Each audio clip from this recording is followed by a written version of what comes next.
राधा कृष्ण भगवान की जय। बहनों, जरा एक पल ठहरिए, क्योंकि आज मैं आपको सुनाने जा रही हूँ एक ऐसी कथा जो किसी रानी या देवी की नहीं, बल्कि एक साधारण सी स्त्री की है, जिसकी भक्ति ने माँ गंगा को भी पवित्र कर दिया। यह कथा है उस बुढ़िया माई की, जिसकी आस्था इतनी गहरी थी कि स्वयं शिव पार्वती उसके स्नान के जल में उतर आए। कहते हैं, जो स्त्री इस कथा को पूरे मन से सुनती है, उसके जीवन में अंधकार सदा के लिए दूर हो जाता है और उसकी आंगन का दीप कभी बुझता नहीं। इसलिए पूरे ध्यान से मन लगाकर सुनिए। भोर का समय था। आसमान में चांद की आखिरी किरण धीरे धीरे मिट रही थी। पूर्व दिशा में हल्की गुलाबी लाली उभर रही थी और हवा में मिट्टी और तुलसी की खुशबू तैर रही थी। कार्तिक मास का आरंभ था, वे पवित्र समय जब सृष्टि की हर लहर भक्ति से सरोबोर रहती है। दूर कहीं मंदिर की घंटियां बज रही थीं और उस ध्वनि के साथ पूरे गांव में एक शांत आध्यात्मिक कंपन फैल गया। गांव का नाम था भद्रपुर। न बड़ा न छोटा, बस इतना कि हर घर के सामने एक तुलसी का चबूतरा, हर आंगन में मिट्टी की खुशबू और हर मन में अपनी छोटी छोटी श्रद्धाएं। इन्हीं घरों के बीच बिल्कुल किनारे पे एक पुरानी झोपड़ी थी। मिट्टी की दीवारें, सूखी घास की छत और दरवाजे पर लगी टूटी माला। वे रहती थी बुढ़िया माई। उम्र में बहुत बूढ़ी नहीं थी, पर जीवन ने उन्हें बूढ़ा बना दिया।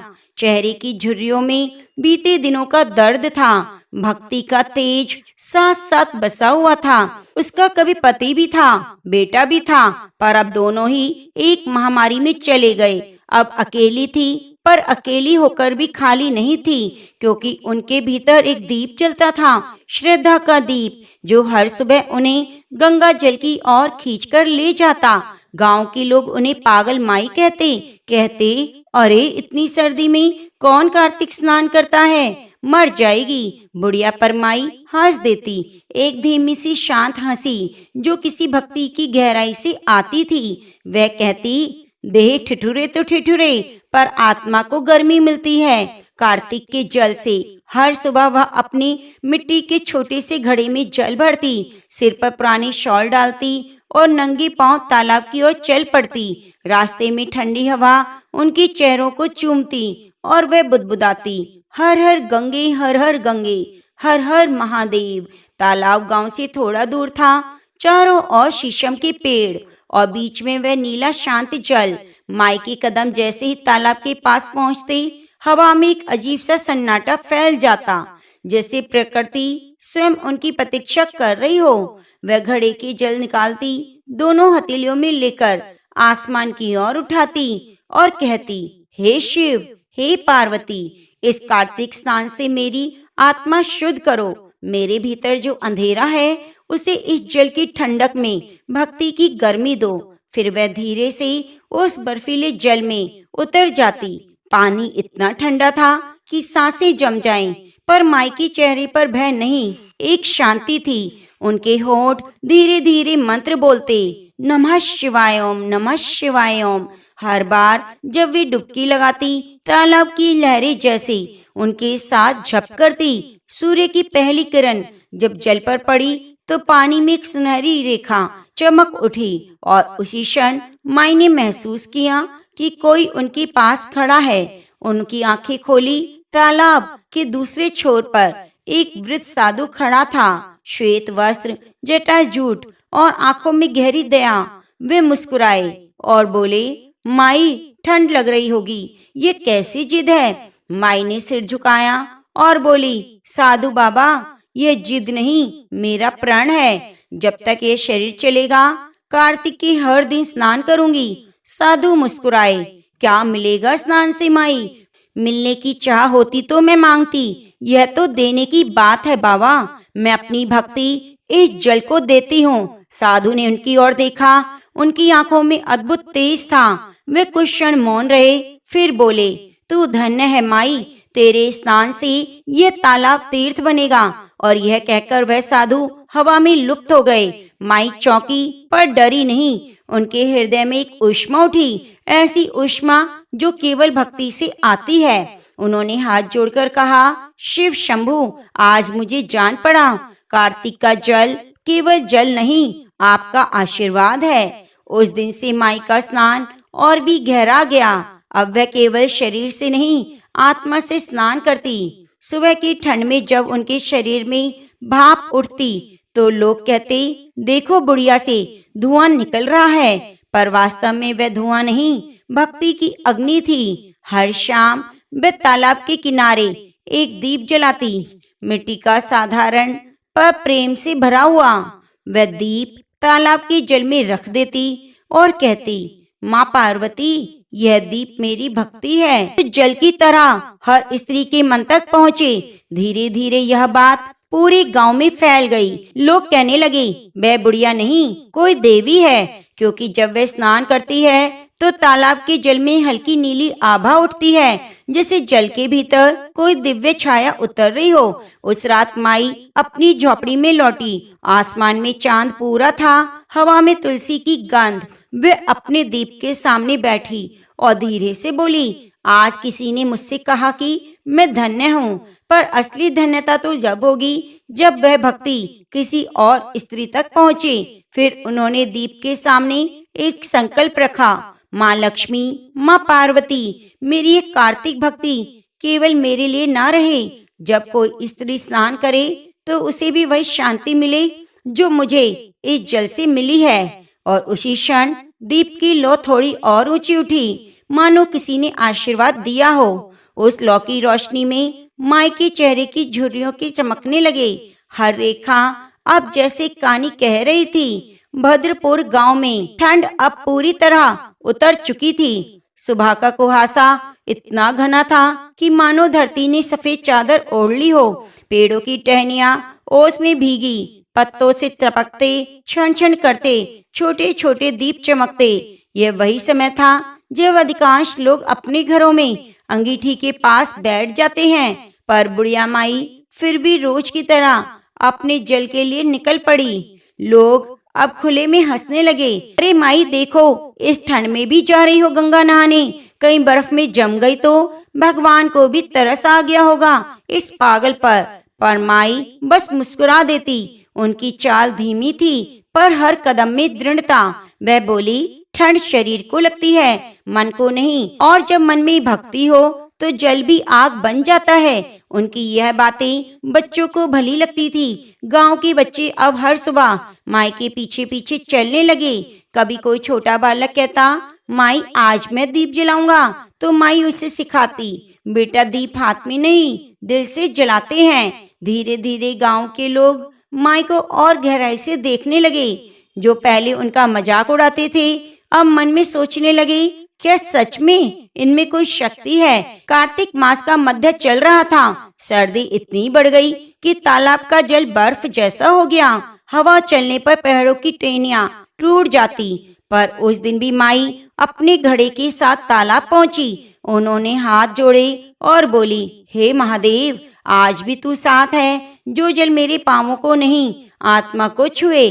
और जैसे उन्होंने कदम रखा, जल में उन्हें शीत नहीं ऊष्मा दी। पानी हल्का गर्म महसूस हुआ, मानो भीतर से कोई शक्ति उन्हें सहला रही हो। माई के होठों पे ओम नमः शिवाय अपने आप निकला।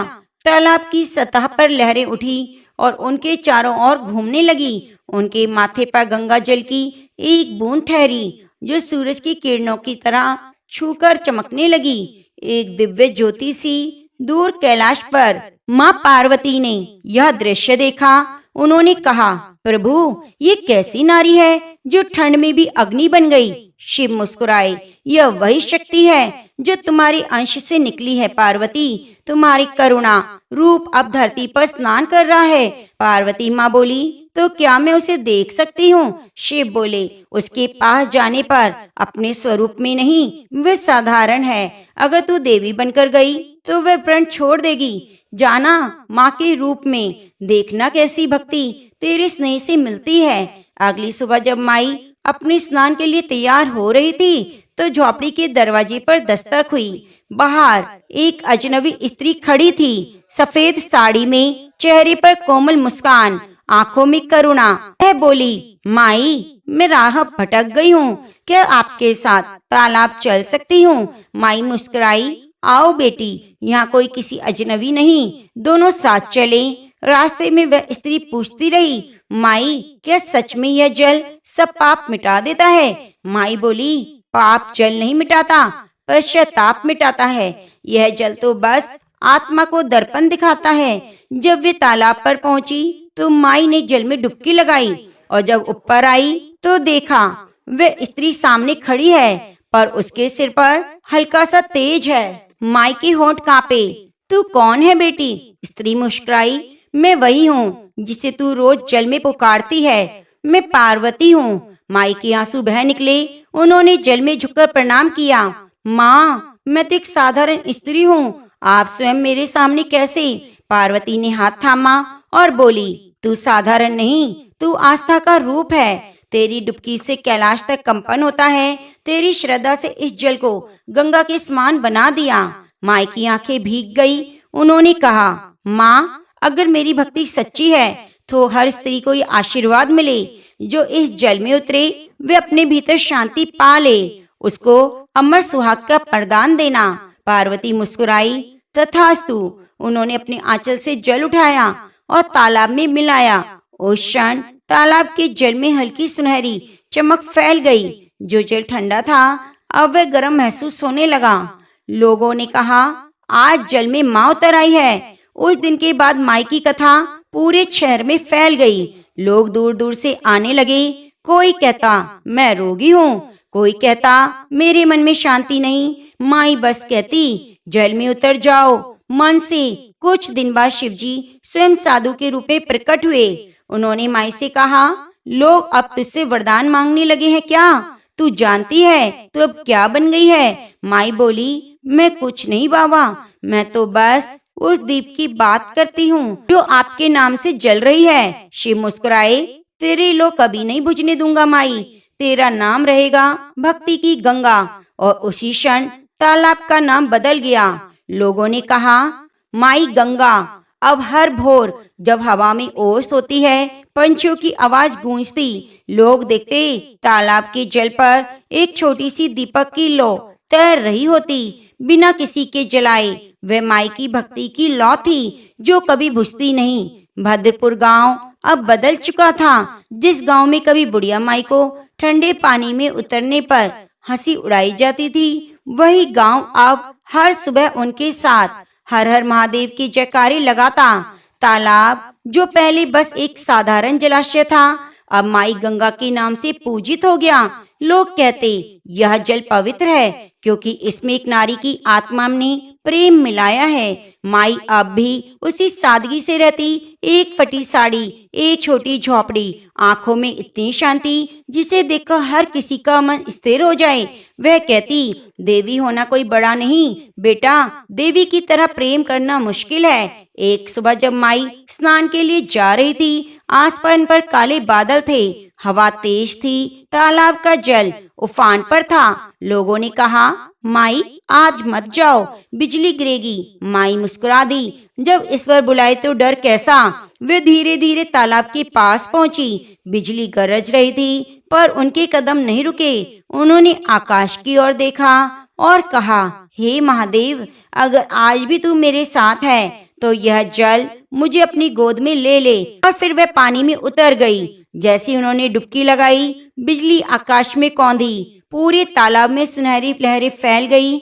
लोगों ने दूर से देखा, पानी में माई का शरीर नहीं दिख रहा था, सिर्फ एक दीप की लौ थी जो जल के भीतर जल रही थी। अचानक आकाश से दिव्य प्रकाश उतरा। उस प्रकाश के बीच शिव और पार्वती प्रकट हुए।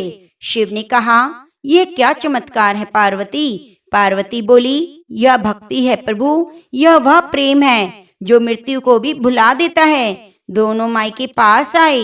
तालाब का जल अब दूध की तरह शांत था। बुढ़िया माई की देह उससे ऊपर उठ रही थी, पर चेहरे पर कोई भय नहीं था, केवल मुस्कान, जैसे कोई बच्ची माँ की गोद में हो। शिव बोले, माई अब तेरी तपस्या पूर्ण हुई, वर मांग। माई ने हाथ जोड़े और कहा, प्रभु मुझे कुछ नहीं चाहिए, बस इतना वर दीजिए कि जब भी कोई स्त्री कार्तिक मास में स्नान करे उसे मेरे इस प्रेम की झलक मिल जाए।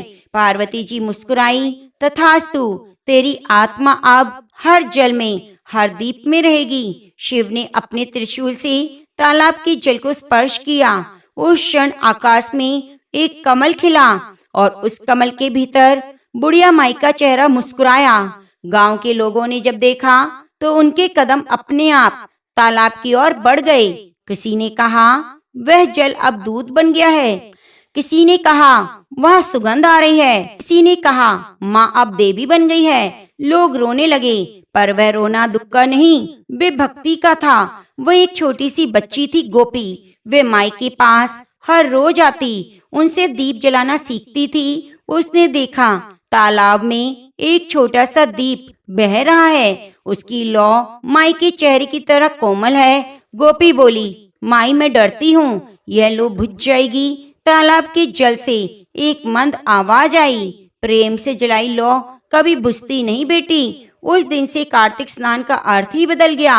अब हर गांव की स्त्री सूर्य उदय से पहले तालाब के पास आती, कहती, माई आज हमारे साथ चलो। जैसे वे जल में उतरती, पानी के भीतर हल्की सी नीली चमक दिखाई देती। वही माई का स्पर्श था। गांव की हवा बदल गई। जहाँ पहले ठंड थी वहाँ अब स्नेह, जहाँ पहले हंसी थी वहाँ श्रद्धा। लोगों के घरों में आपसी झगड़े कम हुए। सब कहते, माई की भक्ति का जल अब हर घर में बह रहा है। एक दिन शिव पार्वती ने कैलाश से झांका। पार्वती ने कहा, प्रभु देखो, हर घर में एक माई है। शिव बोले, हाँ देवी, यही कारण है कार्तिक मास सबसे पवित्र माना गया है, क्योंकि यह वह समय है जब एक स्त्री अपनी भक्ति से सारे संसार को पवित्र कर देती है। वर्षों बीत गए, पर कार्तिक मास जब भी सूर्य उदय से पहले हवा में ओस गिरती, तालाब की सतह पर एक छोटी सी लौ तैर जाती। किसी ने उसे जलाया नहीं, वह स्वयं जल उठती। जो भी उसे देखता उसके मन में शांति उतर आती। लोग कहते, यह वही लौ है जो बुढ़िया माई ने प्रेम से जलाई थी। ये कभी नहीं पूछती। धीरे धीरे भक्ति की ये कथा पूरे प्रदेश में फैल गई। लोग माई के तालाब से जल लेकर अपने घरों में दीप जलाने लगे, और जब दीप की लौ झिलमिलाती तो हवा में जैसी माई की आवाज गूंजती, भक्ति करो, भय नहीं, क्योंकि सच्चा स्नान आत्मा का है, शरीर का नहीं। समय बीतता गया। भद्रपुर गांव की ऋतुएं बदली। कभी सावन की हरियाली, कभी श्रावण की वर्षा, कभी कार्तिक की ठंडक, पर कुछ एक चीज नहीं बदली। वह थी बुढ़िया माई की लौ, जो गंगा के तालाब पर आज भी जल रही थी। लोग कहते, यह जल अब दिव्य है। जो एक बार यहाँ स्नान कर लेता है उसका मन निर्मल हो जाता है। कार्तिक मास में सैकड़ों महिलाएं दूर दूर से आती। किसी की गोद सूनी होती तो कोई मन से पीड़ा लेकर आती, कोई बस शांत होने के लिए आती। सबके चेहरे पर श्रद्धा एक। कार्तिक पूर्णिमा की रात थी। आसमान का चांद पूरा था। धरती पर दीपों की कतारें। गांव के हर घर में दीप जल रहे थे।